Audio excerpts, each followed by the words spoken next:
Good evening, sir. Good evening. Uh, so today's guest and speaker, Dr. P.P. Anil Kumar, is someone who has carved his own niche in both academia and in the profession. Currently professor and head of Department of Architecture, NIT Calicut. He has completed his architectural engineering, masters in city planning from IIT Kharagpur, and a PhD in sustainable coastal cities from IIT Madras. His forte includes sustainable cities and urban development, urban infrastructure, among others. And he's also been accomplished professionally, having been involved in multiple projects for in tribal settlements and other architectural projects across states. And he's also received the Eminent Architectural Engineer Award and also recognized for his best paper and publications over the course of his academic and professional career. Uh, he is also a fellow of the ITPI. Apart from being a fellow of Institute of Engineers, Institute of Indian Interior Designers, ISTE, etc. He is also a frequent personality in print media on architecture planning and has also authored the book titled Introduction to Smart Cities, which is very relevant. So we can't have anybody better to speak on smart cities, especially in the current scenario of on the ongoing pandemic. Thank you so much, sir, for being here, and I request you to start your presentation. Thank you. Thank you. Let me, at the outset, thank the office bearers of ITPI and Ms. Malavika for the opportunity given to me and the introduction given by you. If some microphone is on from your end, you can switch it off now. Yes, thank you. Right. So, the topic for today's web talk is Smart Cities of Pandemic Resilience, some sectors to focus. I'm not planning to speak on a row of sectors, rather a few chosen ones in the light of the COVID pandemic that we are kind of passing through. It is not yet over, but we have some hope now that it will get over in some time from now. Well, this I'm just starting to present my PowerPoint, and in fact, the pictures you saw on the left-hand side of this slide are all somewhat new in the sense that from last March onwards, we have been seeing the way the world is getting shaken first and then getting geared up for fighting it out of a pandemic on which we had absolutely no clue the way it came into existence or the way it is propagating itself and the way it is heavily equipped to cripple our ways of operation over a period of time. And I think slowly, maybe first 3 months was one way of operating. Next 3 months, we learned a bit of it and we started strategizing how do we combat this. And now I think with Trump gone and Biden came, America has some newer strategy up its sleeve to deal with the pandemic. And in India, I think we have started vaccinating almost all our healthcare workers are vaccinated. Now we are on to vaccinating our geriatric population, and that process is also on. And the second wave is in the air, and some of the countries, especially Brazil and all. Brazil had a toll of nearly around 1,500 deaths even on day before yesterday, which means the pandemic and the crisis it had triggered off are not yet over. We really don't know how many more phases we need to go through before normalcy is expected.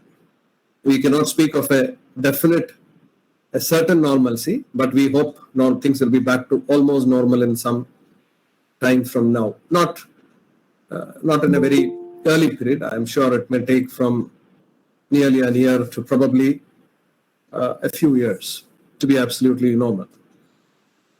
We have had quite a lot of problems in the process of dealing with this pandemic. Some of those you can see are included in the right-hand side of this slide. We had the community spread of virus. We have seen that most of the city services were impacted. There was lockdown, partial or full, in different parts of the world. Some countries, some capital cities had to go for a second round of lockdown. There were a lot of supply chain issues. You would have heard of things being stuck en route and things not available, certain things running out of stock and things like that. Everything from essential goods to some of the exotic things that you always wanted to acquire at your place. There was panic buying, and there was some kind of a shift in consumer behavior, at least in the initial phases of the pandemic.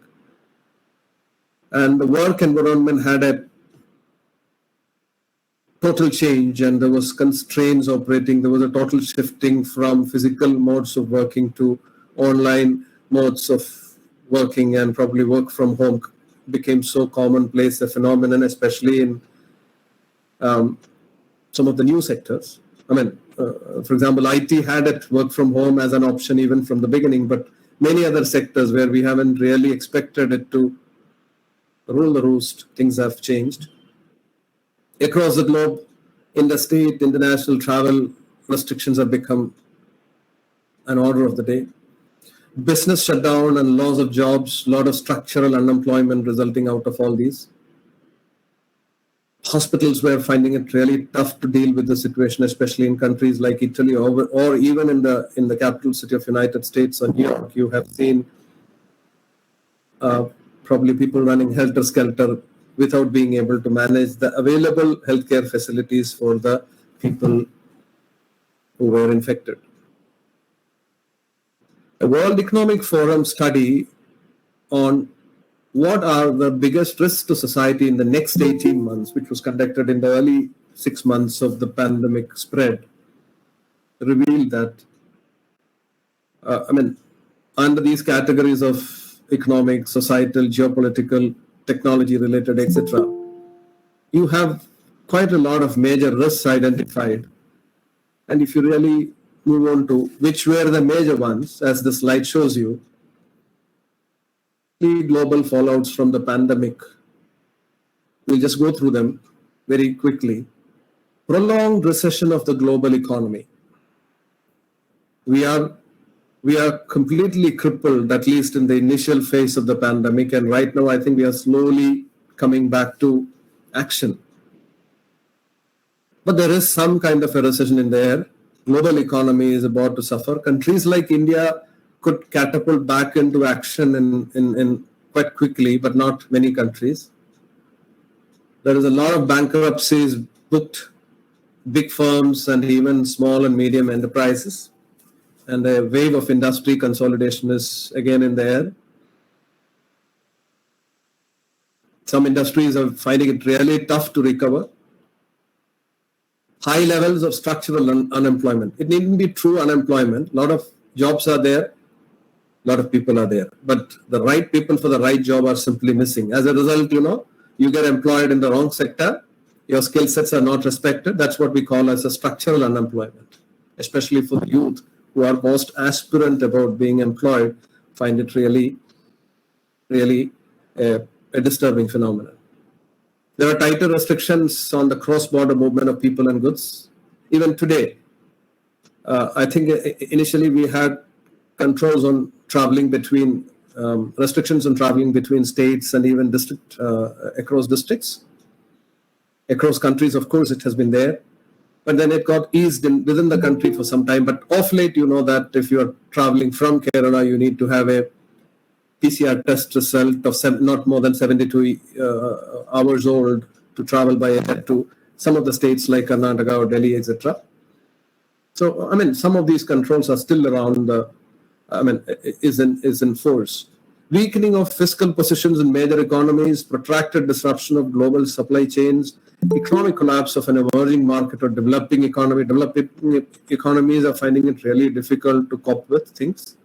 Cyber attacks and data fraud due to a sustained shift in the working patterns. Now, I think almost everything is happening online. So there is plenty of opportunity for these kind of people, these cyber attackers and people who fish, etc., to probably look for very precious information and probably to steal it.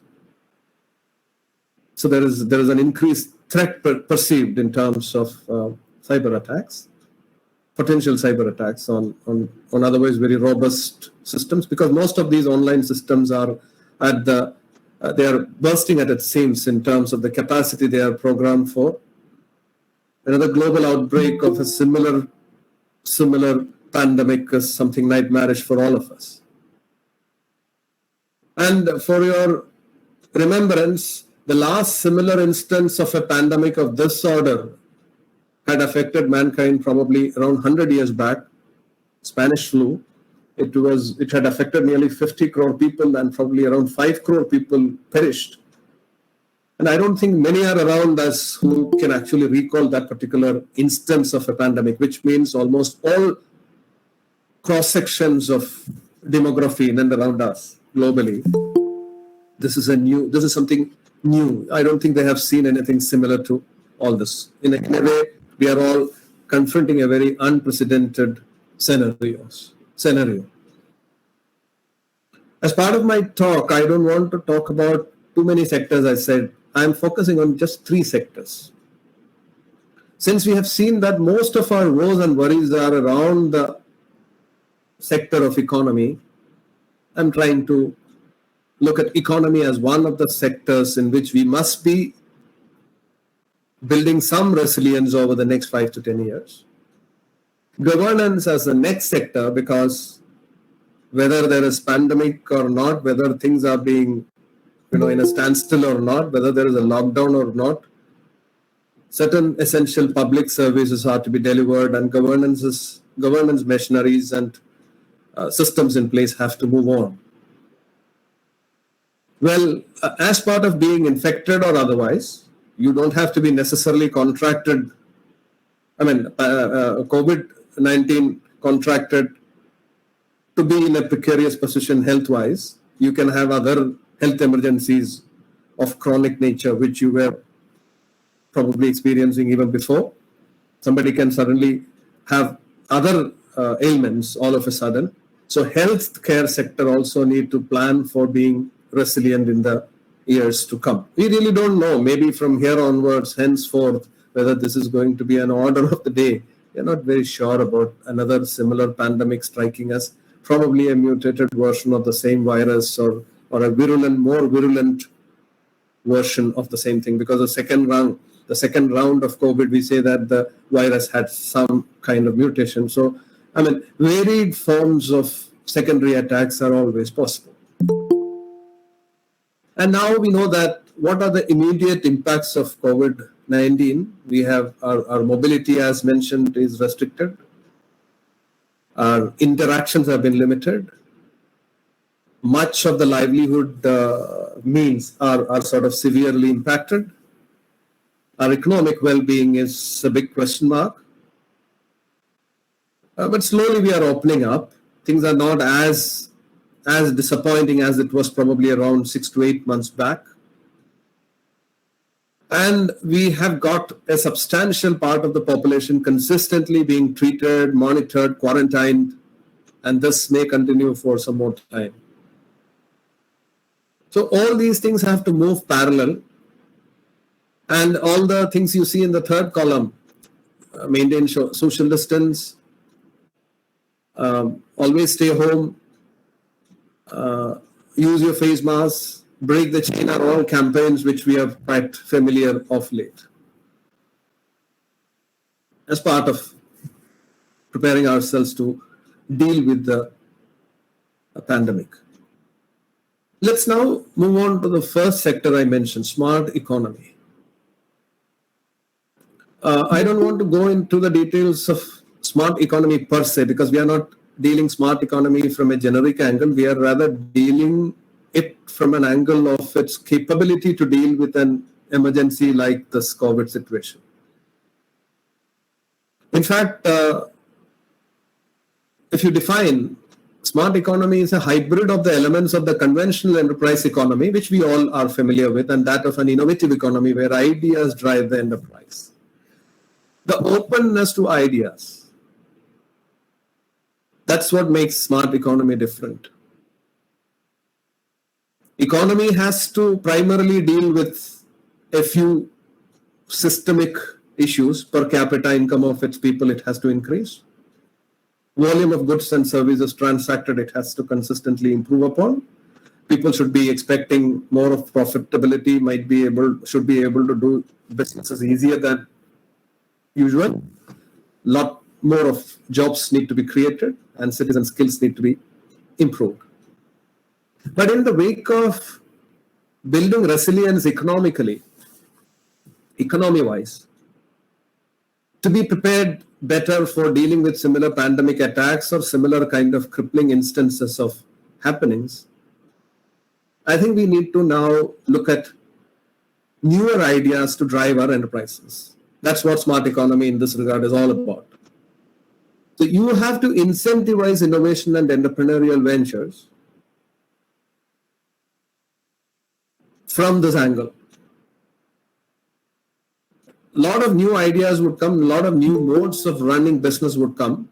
Look at the option of the roaring business which online platforms or commercial online platforms have done in the last probably 1 year or so. Probably Jeff Bezos has suddenly become world's richest person. Primarily because a lot of people depended on Amazon for all their door deliveries more than ever. So there are a lot of newer options being tried upon, forced indirectly by the pandemic. We don't want to succumb or fail. We want all of our comforts and conveniences and goods and things to be delivered to us without much of a disruption. And if online platforms are able to do it, I think they make a lot of money in the business, and that's what we are witnessing right now. So in a similar way, I think what they did is, for transacting huge volumes of consumer durables to be transported across the globe, across various countries in a very quick and efficient manner, if Amazon has systems around, and that's what brought them all this business, I think even the smaller order business enterprises, namely SMEs, small and medium enterprises, they have to start taking help from the ICT sector, amalgamate the ICT services for better efficiency in running their basic business, and remain unaffected by these kind of times in terms of churning out value-added products and delivering it to the consumers and thereby continuously making profits. SMEs are as the future of India's economy, for that matter, world's economy, not the large order enterprises that we generally talk about and wonder about. Amazon is definitely a business of a different scale, but SMEs are more robust. They can survive better. They have got that energy within itself to sustain living conditions normal in a small geography with the kind of, path dependence they have on the lifestyles of people, quality of life that is enjoyed by people, etc. in a given small village or part of town or wherever they operate from. And invariably it will increase the per capita productivity of people. The productivity part can also be enhanced, and one more thing we now need to think about is, every business like buildings keep a sinking fund aside for its non-operational or all depreciated kind of a phase that is expected soon after. Similarly, people must think of a reserve fund to be kept aside, a fund that would be utilized for supporting people and their basic needs in case of these kind of, crippling exigencies occur. I don't think many enterprises had planned for this. This is the reason why many had to perish also. So henceforth, I think enterprises have to keep some money, some reserve fund aside, probably in the lines of keeping sinking fund aside, which will be utilized to support the people who badly need it, especially when you come to very uh, you know, dire kind of consequences when you confront such situations. Help create high quality physical, cultural, and social environment and a multicultural society. See, these are times when you start losing your basic community level properties like compassion, empathy, having a value system. Because people are forced to be more self-centered. Their life is all, kind of diminished to a room and a laptop and basic interactions that they make or a mobile phone. Everything they do through these kind of handheld digital devices. They have become mighty and all-powerful. And obviously, this results in people losing some of their human properties. So we want a multicultural society, a society that nurtures these kind of community level values to sustain. So as I told you in my last slide, entrepreneurship rooted on innovation and creativity is a central thing. You may have to think of a vision of where do you want to be and what do you want to do in over a period of time. Excuse me.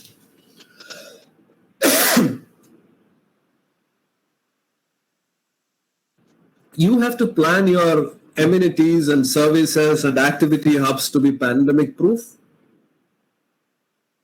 These days when you go to a wedding hall or a theater or a conference or a meeting, everywhere you see that every alternate seat has a into mark there. You are not supposed to sit there because it's part of maintaining social distance. So we have sort of realized what do we do with amenities and facilities in case you want to make it pandemic proof in some. Restaurants also have started rearranging their seating arrangement in such a way that in case required, they can shrink their capacity, thereby every person would get a bigger bubble of personal space. So that social distancing is indirectly emphasized.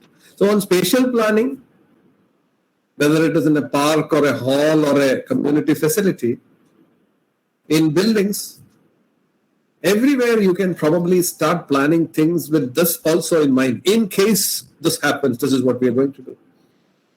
I remember having seen the streetscape of Tokyo, where almost in every major road you have certain signboard that advises you how to deal with a situation like an earthquake in case it happens. Because as you know, being in a very seismic prone zone, Japan always experience some kind of tremor or earthquakes, and obviously in any place, any time this can come, and so people need to be advised. So mankind as such should be expecting something of similar nature happening in the years to come on account of a biological attack like this, on account of a climatic adversity, like the way probably Texas had a lot of freezing winter issues in the last couple of weeks. I think it was unprecedented for Texas to deal with it over and above the existing pandemic of COVID-19. So you see, these are situations to which our systems need to remain planned in future. The business parks should work hand in hand with training and research institutions for pooling the knowledge resource base. In fact, you will see that a lot of effort can now go in improving the skill sets of people who are otherwise not on your payroll continuously. Many people have got only half the days to work for. They work for half the salary. There were times when they were asked to sit back home. So probably something of this sort can come up anytime in the life of almost all of us. So we need to plan for what do we do in such instances. Maybe you can improve your skill sets. You can probably plan for these times being these spells being utilized for updating the skills of the employee. You may be part of a sales team or part of strategy team or consulting team or whatever it is, but at your respective level, certain skills can be inculcated in you, utilizing these kind of time spells available. The times when you are forced to be at home, forced to work only for limited number of days, etc. And now look at another interesting thing. If you look at the most unaffected sectors of the economy, that is interestingly primary sector.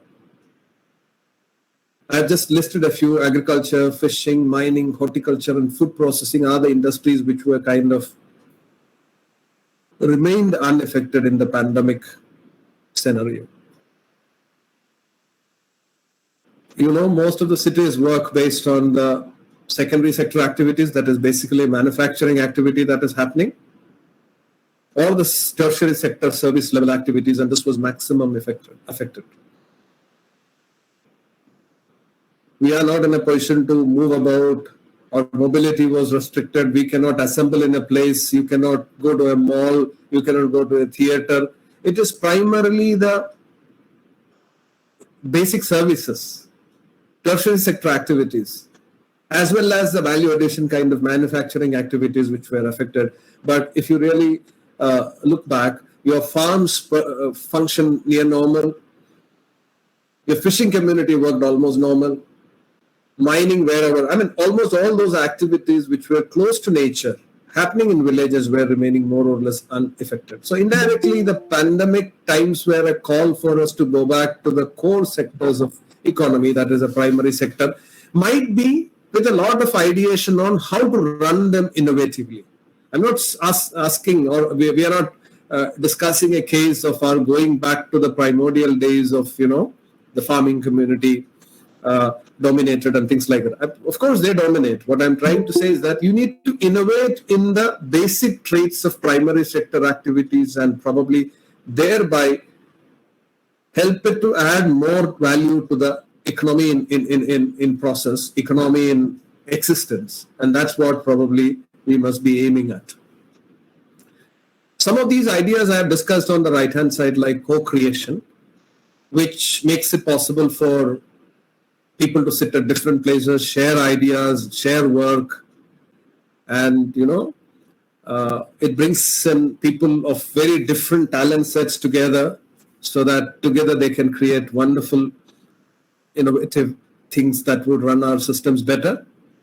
Many of the things that has transformed our world as we see today are all ideas that came out of these kind of co-creation efforts, shared economy efforts. Right? You can think of collaborative model where different types of people collaborate. A lot of people put their money together, their capital together, and run business. I think in this new era, these models are not something unfamiliar to us. In fact, the largest economies in the world, or the richest businesses in the world, are all operating from a small part of San Francisco, the Bay Area. And for your kind information, of the 50 states in America, California's economy is world's fourth largest economy. One state on the West Coast is world's fourth largest economy in the world. I'm not talking about the status amongst the American states. Californian economy is world's fourth largest economy, primarily because of the presence of some of the giants in that area. You have Microsoft headquartered. You have Google or Alphabet headquartered in say, Mountain View. You have Apple in Cupertino, another 15 kilometers from Mountain View. You have Facebook in the same area. I think all these big names I mentioned, whether it is Microsoft or Facebook or Apple or Google, they are all not too far from each other. All of them are in 15 to 20 kilometers from each other in a very small area. Within probably within an hour distance from the city of San Francisco. This is not by accident, I would say. This is because of the intellectual capital that this particular part of United States had traditionally harbored, with the support of some of the excellent universities like Stanford. As you know, in America, most of the universities are on the East Coast, but there are very few in the West Coast. In fact, the West Coast University of Stanford had come up in competition to the way it was mushrooming on the East Coast. And in the later part, through their open ideation policies, these universities have created some of the most wonderful brains, and that supplemented these kind of efforts that happened in the Bay Area all through. So what I'm trying to say is that the power of co-creation and shared economy and some of the innovative ideas that I talk about is unparalleled. We are yet to see its strength. Whatever people have developed or harnessed over ages, over decades, through manufacturing industries or other kind of things, probably all these companies have created in a moment. You take all these companies, including Tesla, the time it takes for them to ideate and then come upon interesting ideas, and then probably the time it takes for them to roll out things, products, which you and I start using. And Indian brains have a serious role in the whole game. But Indian brains work in this mode of operation probably back in US every time. I don't know why. Maybe we need to inculcate that culture of what we mentioned now.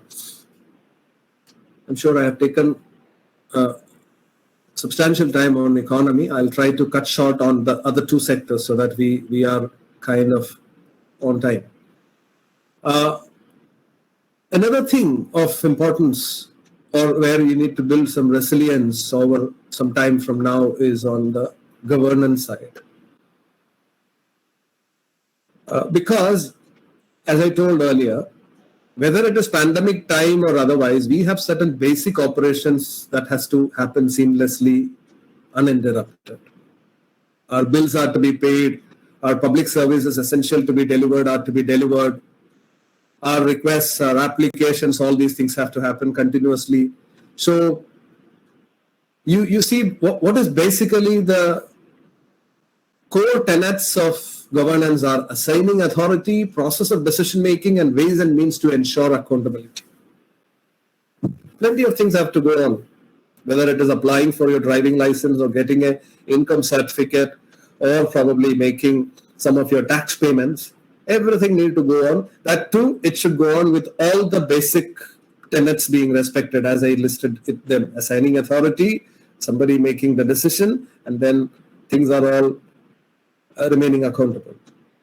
So looking at these definitions, you see, smart governance is an abbreviation for the ensemble of principles, factors, and capacities that constitute a form of governance able to cope with the conditions and exigencies of the knowledge society. And this condition and exigency of COVID is something that we were newly inflicted upon, like in the sense we had to deal with it. We never expected it to come to our life. Also, look at the next 2012 definition. Smart governance is the proactive and open-minded governance structures with all actors involved in order to maximize the socio-economic and ecological performance of cities and to cope with negative externalities and historically grown path dependencies. Very important. You need to cope with the negative externalities. And what other negative externality I can cite now, which is scarier than COVID-19? And this is the time to get out of historically grown path dependencies.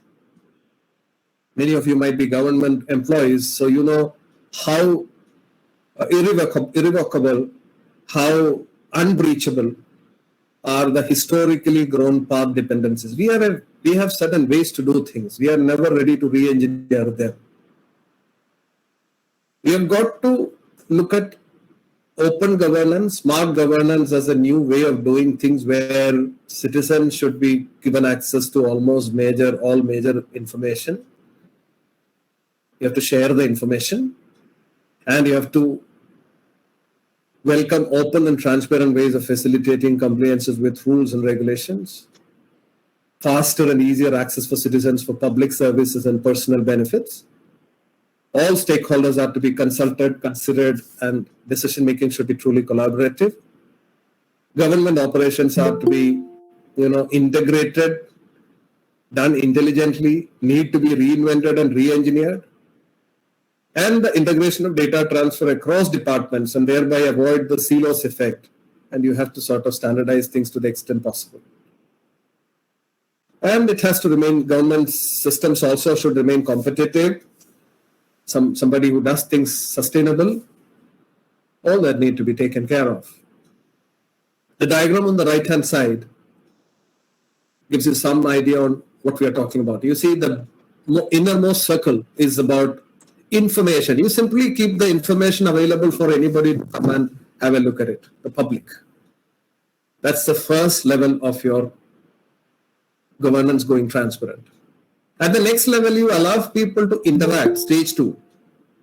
Let people query you. Let people take information from you, seek information from you. Otherwise, it's coming and reading. You're hosting a website is the simplest example for stage 1. At the next level, you let them interact. Third level, you let them transact. They can submit something. They can pay money. A lot of things they can do. And then finally integrate. And mind you, at the integration level, all other levels are part and parcel of it. Once you embrace the smart governance implementation model, all that you see on the left-hand side are possible to be incorporated. Importance of improving public service delivery, that suddenly dawns in your mind like a revelation. Data or information sharing to the public and other stakeholders makes things so bloody transparent.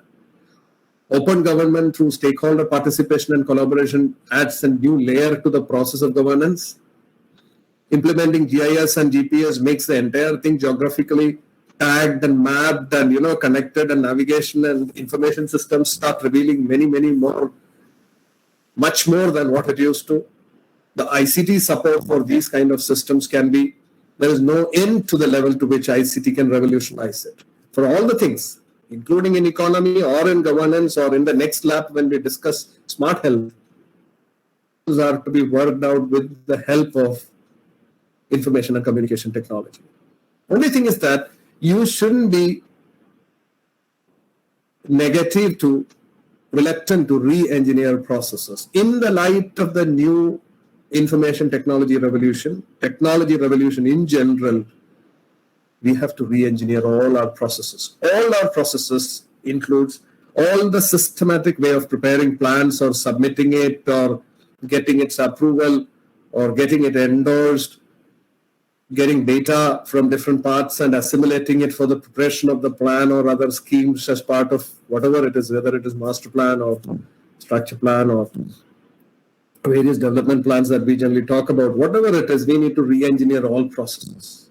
Because with the kind of technology advancement in the lap of which we are currently living, I think these old systems of this historically developed path dependencies have to go. Everything needs re-engineering very badly. I think with that brief overview, I will close the smart governance part. Now the last one is smart health. In fact, though we haven't done it much, probably out of persuasion, we would have done it partly in the last 6 to 7 months. Instead of physical consultation, we have moved into online consultations. I'm not saying online consultations is better than conventional consultation, a doctor and a patient sharing face-to-face contact. That's always better, I'm saying. But still, you see, the healthcare model need to change from the disease-centered way of functioning to the patient-centered way of functioning. See, what is a real restriction imposed by COVID on all of us? You were not in a position to go to hospitals. You have no mobility. You were not happy to go to a hospital because you may get infected. Nobody in the hospital was happy to receive you there because they really don't know under what condition are you coming. You could be a potential danger to them. And whether you're going for a test or your routine treatment because you could be a chronic heart patient or a diabetic patient or whatever you are, all such things had to suffer some setback. We are sure a lot of people who perished in the process of a COVID infection, many had died out of comorbidities, we call them. Comorbidities existed even prior to the onset of COVID. So I think our model for healthcare need to change. If a patient, look at the bullet points, I think that takes us there through the shortest route. Smart healthcare proposes an all-round, multi-level change in existing systems. The change is centered around the 4 points we are mentioning. Medical model changes from disease-centered to patient-centered care. Informatization construction changes from clinical informatization to regional medical informatization. You don't have to necessarily keep the medical records of the person and act upon it. Rather, you have to have some kind of, in this region, how many people, what are their ailments, who are the most critical patients, what are the medical support systems in our control, doctors, medicines, other medical diagnostic infrastructure, and how do we ensure that this available infrastructure is put to the best use of the available or the people who badly need it. That needs a total perspective change in the way of employing all these facilities. Changes in medical management from general management to personalized management. You need the medical management system to be re-engineered, if I borrow the term from the previous governance aspect. Changes in the concept of prevention and treatment from focusing on disease treatment to preventive healthcare, rather than sort of treating them once they are fallen sick. You may have to move into the preventive healthcare mode, which though the current orientation of medical systems would heavily resent and react to, even protest against, but I think invariably you have to do that.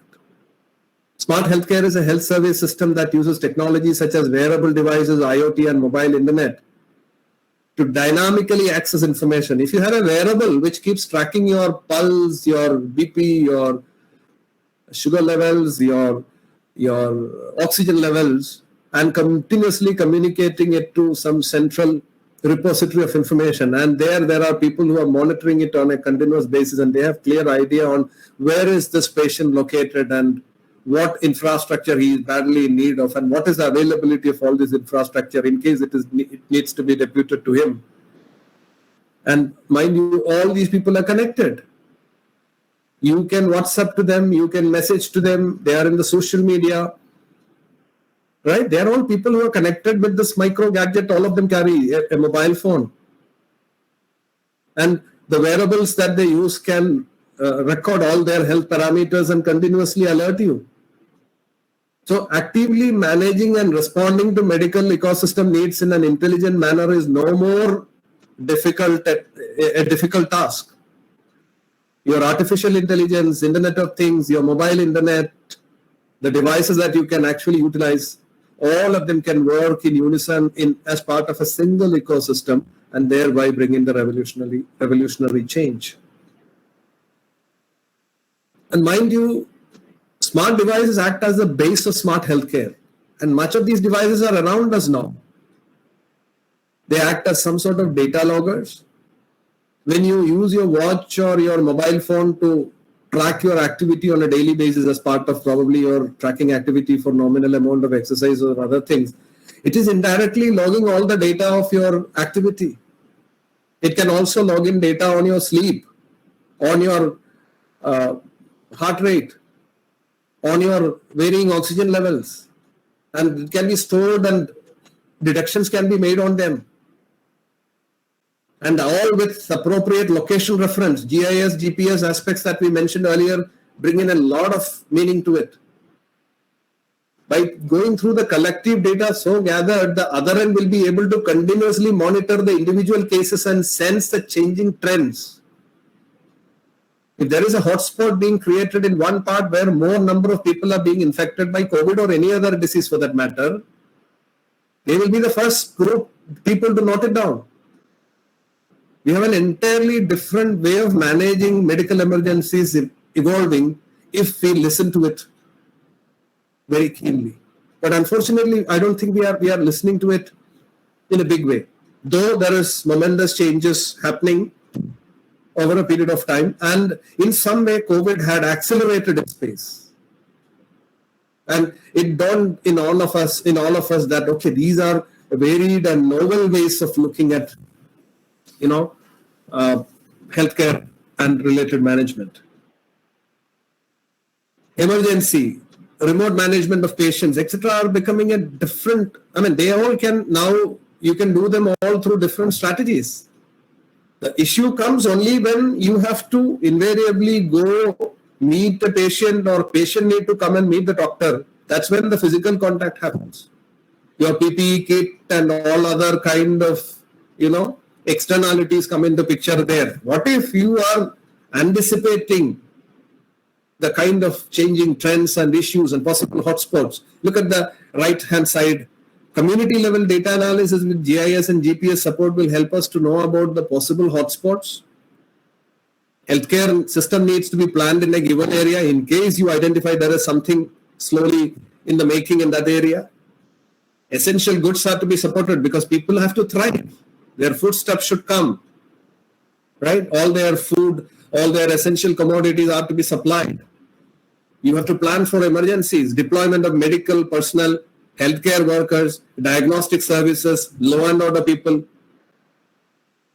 The level to which these applications can be perfected further has no bounds with the innovation we spoke in the instance of economy. I was talking about innovative economy. There is no end to the wonders that innovation can work even here with the incorporation of modern concepts like the Internet of Things, big data, cloud computing, and artificial intelligence. And they all of them are kind of operating hand in glove. They're all together. The individual-centered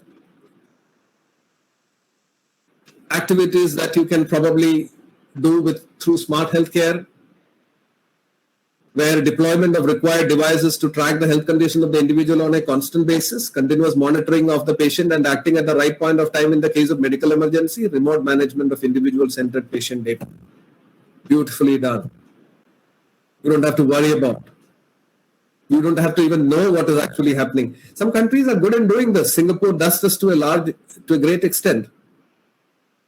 I think the geriatric care attributed by Singapore is unparalleled. Even other developed major economies cannot do that. Probably because Singapore is an island, it is a city, it is a nation, and its population is quite restricted, whereas it is a very rich city.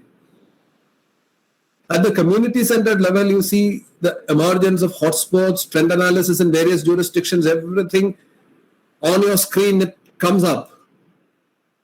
And gearing up for dealing with it it's your mettle and talent and decision-making capacity. Helps to tune the resources for the most efficient way of deployment of healthcare officials, police, various other community services, e-governance systems for people, essential services. Helps in looking at the available resources, which may be medical teams, medication, medicines, gadgets and devices, essential commodity, and their efficient deployment when and where needed. At the community centered, you've got a specific set of things to do. At the individual level, you have got a specific set of things to do. And everywhere, ICT is your best tool to help you out. To collect information, to store it, to make meaning out of it, to analyze it, to connect it back to the place where from it is coming. And probably to optimize the use of resources at your disposal for everything. We have algorithms, we have systems in place, we have applications in place. It's only a matter of your integrating them innovatively. You see, the domain has really grown. In smart healthcare, whether it is a services, medical devices, connectivity technologies, system management, applications, end users, you see, you have a very robust ecosystem. Even the sensor part, on-body sensors you use to log in information, they can be mobile devices, they can be stationary devices, multiple network technologies you can use. There are multiple ways of managing it, the network part, the security part, the database part. It will be useful for individuals, hospitals, government organizations, insurance companies, who is not involved in the whole process. I think I'll not explain this much, but please understand that eHealth is using ICT for better healthcare, and mHealth is making healthcare more mobile-based, which we all carry. And mHealth is actually a subset of eHealth. So with your information and data sharing between patients and health service providers, hospitals, health professionals, and health information network, electronic health records, telemedicine services, portable patient monitoring devices, operating rooms, scheduling software, robotized surgery. There is no end. The e-health possibilities. And everything gets recorded. Information is available. You can build on your knowledge base as well, so that whatever exigencies and emergencies you have handled once, that becomes an excellent repository of information for you to refer to for a future case. Unlike our historically developed path dependence of depending on a doctor whose experience is the consolidated experiences are only dependable thing. Sometimes we go to a specific doctor who is too good in conducting certain kind of surgeries because we know that he has handled too many emergencies. All that move into a different platform, like movies have moved into the OTT platform. Now we are talking about all these personalized knowledge bases moving into more of an organized ecosystem or a platform, which is ICT based. And they are making meanings, artificial intelligence algorithms can do it easier. In the mHealth part, the mobile phone that you carry, or the synchronized smartwatch that you use can work miracles.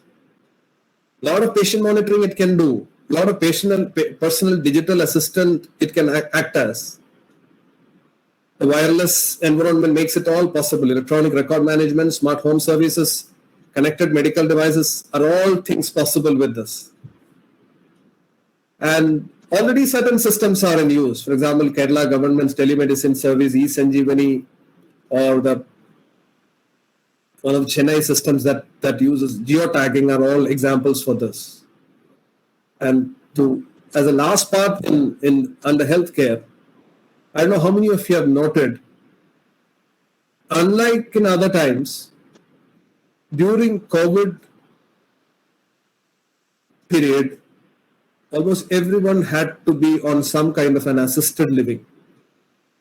When someone declares to be COVID positive and be confined to a space with toilet, read or listen to music or spend time, someone need to give you food, someone need to take care of your other requirements, someone need to probably look at your delivering you some of the basic necessities and things like that. Maybe you will wash your clothes, you will clean your utensils, vessels and things like that. But in spite of that, you are on an assisted living mode. And the relevance of the assisted living mode has increased during the pandemic. As I've noted down, it is for the geriatrics, but during the case of pandemic, every cross-section of population wanted it. ICT integrated smart devices plays a significant role in this. You can be almost on assisted living with the help of ICT integrated smart devices. So, logging in critical health parameters of an individual and its continuous monitoring and periodic checkups can be done by these machines. When somebody's pulse rate goes above certain limits, sugar level goes above certain limits, probably just like somebody is alerted. Essential commodities can be delivered. Medical ambulance or doctor service can be called by these systems. Psychological support to overcome stress and anxiety by giving you recreation and some kind of entertainment is possible. And all your typical processes like bill payment, banking services, utility services, everything these can take over. There are wellness programs, there are 24-hour security. What is it that you cannot really do with the ICT-enabled services that can be sort of brought into the pandemic context? And maybe we can call them some kind of digital assisted living. Now, let me take stock of whatever I have covered quickly. As part of economy to go, if you want to run your economy smart and resilient for future pandemics or the current spell of pandemics, extended attacks, promote entrepreneurship that is rooted on innovation and creativity. And remember, SMEs are our future, not other large-scale forms of economic development. Implementation of pandemic-proof amenities, services, and activity hubs, whether it is community facilities or individual buildings. You have to think of what would happen in case of a pandemic strikes. Focus on primary sector for initiating smart economy transformation. You need to focus more on transforming primary sector related activities. I'm not slow peddling or advocating slow peddling of other sectors, but this is the sector which we have kind of ignored for some time now. You can reinvent it for better resilience towards pandemic times of your economy. And always make your ICT infrastructure state of the art and robust. It should be able to wade through all these eventualities. Improve public service delivery, which is always possible by embracing smart governance as a matter of principle. Do willingly embrace re-engineering processes. There's nothing sacrosanctum about the conventional processes that we follow in government systems, I would say, because private sector operations have started re-engineering it in a big way. I don't think conventional venture capitalists or operators of major big businesses are following the same old model when it comes to running multiple outlets or maintaining account or paying tax or billing or whatever it is. They have embraced all new ideologies and newer ways of doing it, and they have no reluctance in re-engineering their processes. Use GIS and GPS profusely because they kind of, let you know where what happened. That connect is very important. That is an additional, I wouldn't call it a third eye. It is a third, fourth, fifth, and sixth eyes to us, in addition to the two eyes which we were traditionally living with. Remote management of patient data and emergency services. Everything can be managed remotely. Your patient can be consistently monitored. You don't have to go close to them. You don't have to be worried about my contracting COVID from them or any future ailment from them. Emergency service is what they badly need of. You can suddenly press it into action at your end through these kind of systems alone. Use a lot of smart devices as that is evolving for healthcare, especially personalized smart devices for tracking your own conditions. Because all chronic ailments demand you to be on some kind of a monitoring mode from your end as well.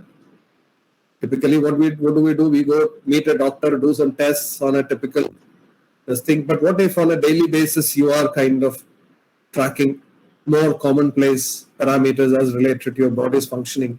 It's possible with the kind of gadgetries available to us right now. Providing assisted living to almost all vulnerable cross sections of population using all the systems that I have listed here. I think I have covered the concept of building better resilience towards future pandemics in the chosen sectors of economy, governance, and health.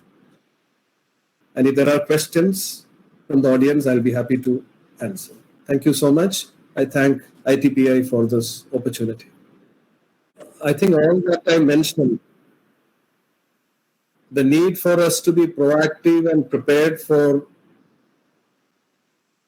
delivering education, imparting education in a constrained environment like where we are right now, should be a priority for us as well. And at this level, if you ask me, I can only comment about the quality of education that is imparted online. Compare it to the actual way of imparting education. I think as a teacher, I am disappointed because somehow, unlike many other activities, in the case of education, there is a natural dependence on that one-to-one correspondence in some of the subjects at least. My students are also here, and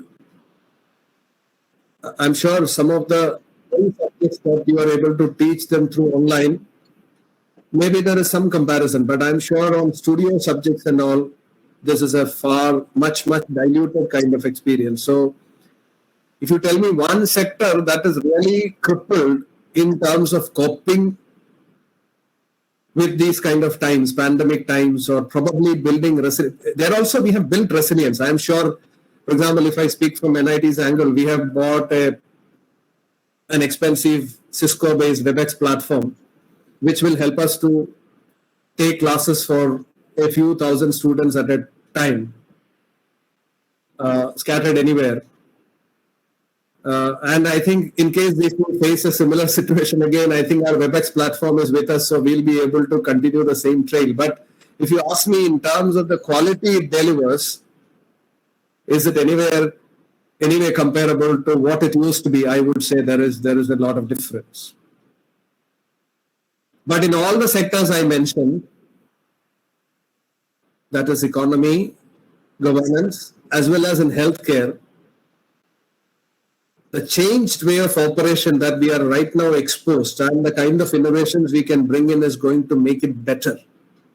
That is the difference. Not in education as I foresee. Education to be better through these kind of instructional modes of online and similar, I am yet to experience it. We have occasional discussions in design studios whether the extent to which we are crippled in terms of delivering and checking whether things have been delivered or not. And we are very unhappy about it. And we don't find a way. People use all the modern gadgets. I think most of us have purchased these on which you can make sketches, which they can see live there, so that something that you want to talk to them on a sheet of paper or something can be sort of transmitted. Even they also embrace on a lot of newer technologies to speak back to us. But with all that said and done also, I would say there is serious limitations in the efficacy of the process, which is not true about all the sectors I touched upon. They go more robust, they go more, their efficiency is improved.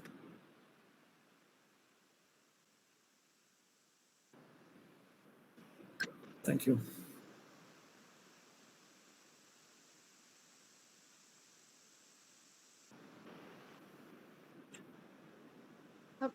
Sir, I'm sorry, my videos were on.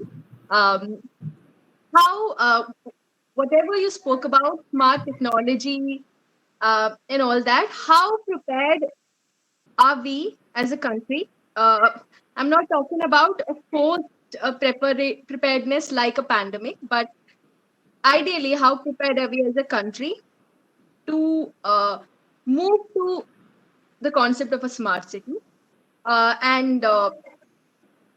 Is it? It somehow comes across as still a very a thing of privilege.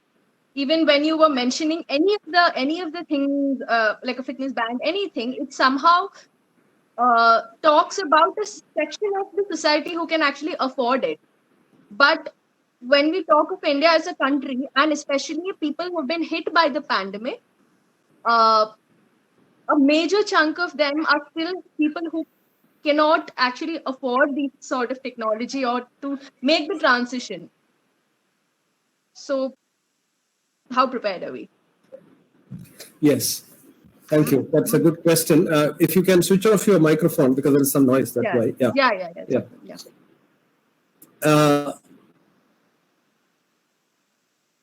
I would say the question is good because what you observed is very correct. Many of the things I mentioned about may sound to be belonging to a cross-section of the society. Especially outside Kerala, I would say that unless otherwise there is government intervention, these things becoming a reality is difficult. But government can intervene. See, for example, you take, and I'm not looking outside Kerala right now, since that makes it convenient for me. But the other part you can definitely assume. Suddenly, when mobility got affected, due to the pandemic spread and public transport was no more available, I'm sure a lot of people in Kerala have started acquiring vehicles. Now the vehicle ownership in Kerala state is at nearly 1.5 crore. That is, for two people, for every two persons, there is one vehicle. 1,000 people, I think it's more than 400 and less than 500, which is almost comparable to the similar number in United States. China is nowhere near. I'm talking about Kerala. But remember, the US numbers are for cars, whereas here the number includes bikes as well. But then bike gives a normal family the privilege of personalized transport. So if people can afford an 80,000, 90,000 rupees rupees costing bike, virtually every family has it. What is the meaning of 1.5 crore vehicles for 3 crore people? If you assume a family basically consisting of husband and wife, literally every family has it. I mean, might not be per se every family, but a vast majority of them have it in Kerala. So we are now discussing a vehicle, two-wheeler or four-wheeler, which is as expensive as easily around 50,000 plus you need to shell out. If they are able to do it, and very often these vehicle ownerships or many other gadget ownership are done for the sake of doing it. The proverbial competitiveness amongst Malayalis is being cast on by the consumer durable manufacturers and dealers like anything. If your neighbor buys a smart TV, you don't sleep until you also buy the same thing. I'm not talking about doing something on similar line. Here we are talking about even a 2,000 rupees fitness band can do all these tracking. I'm talking out of experience.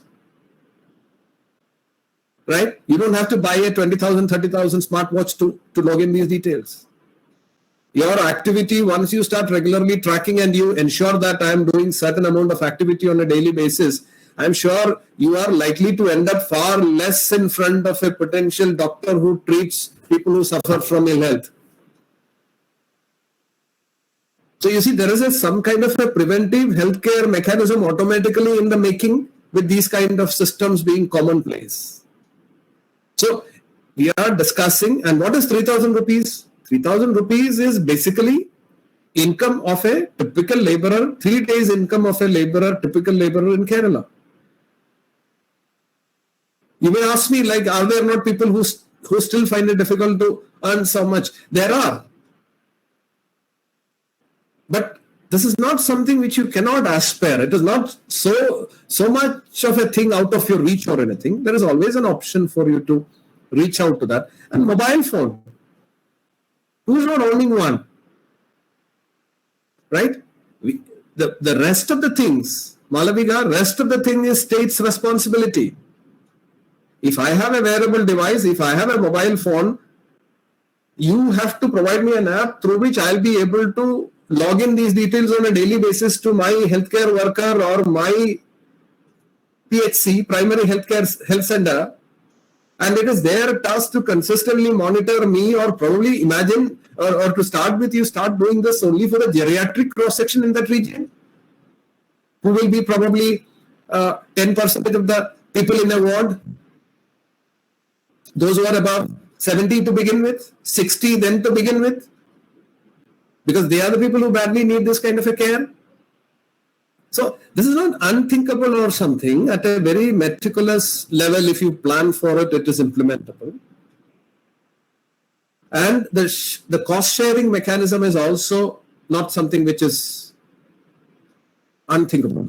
See, we were never thinking our government hospitals to provide us decent quality healthcare facilities. But I think the current government has done a good job in making it reasonably possible. I think we have decent healthcare facility available in all major hospitals all over the state out of this initiative. Where did the money came from? Whether the money came from KIFBI and KIFBI is a sustainable model are all different questions. And if somebody else is there to support us to a similar torn, I think this whatever money we spend through KIFBI is a song. It's so easy to manage for a state like Kerala. Only thing is that this is a bankrupt state, and there this amount becomes a big burden. That's a debate right now happening. So these are not unthinkable. These are not unworkable. These are, and one more thing. See, the central core participant in the whole business I discussed is internet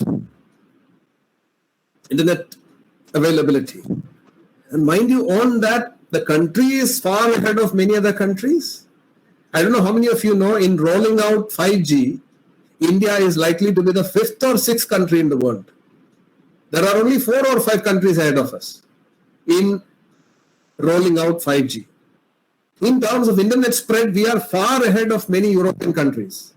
I have not seen, if I compare cities in Europe or cities in United States or cities in Far East,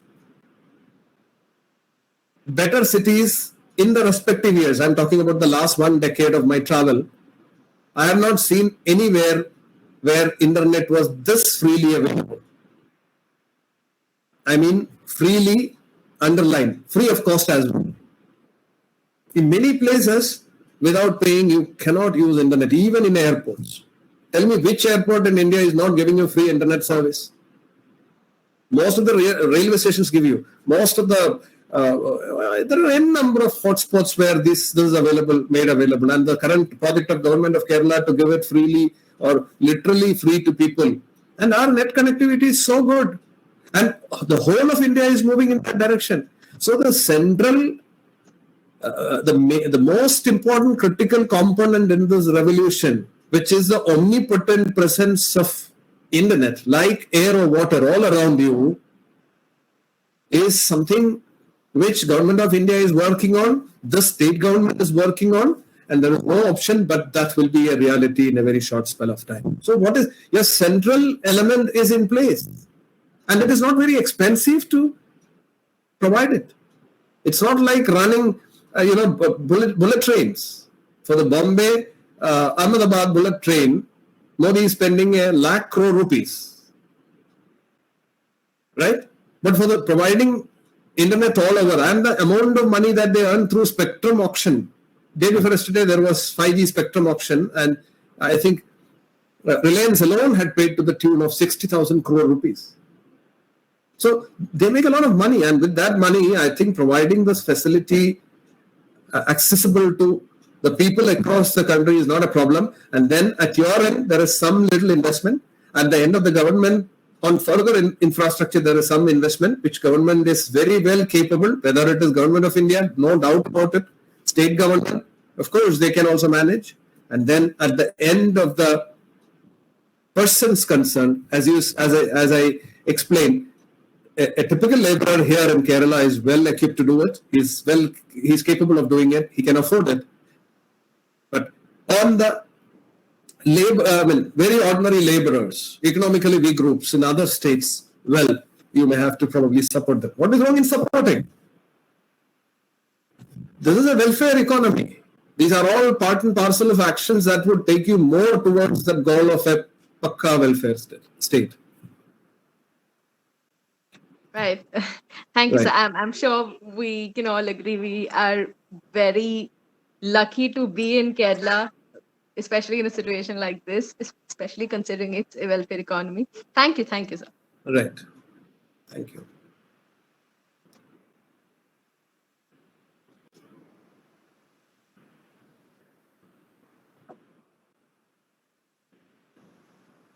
Yes, I think we can close. No.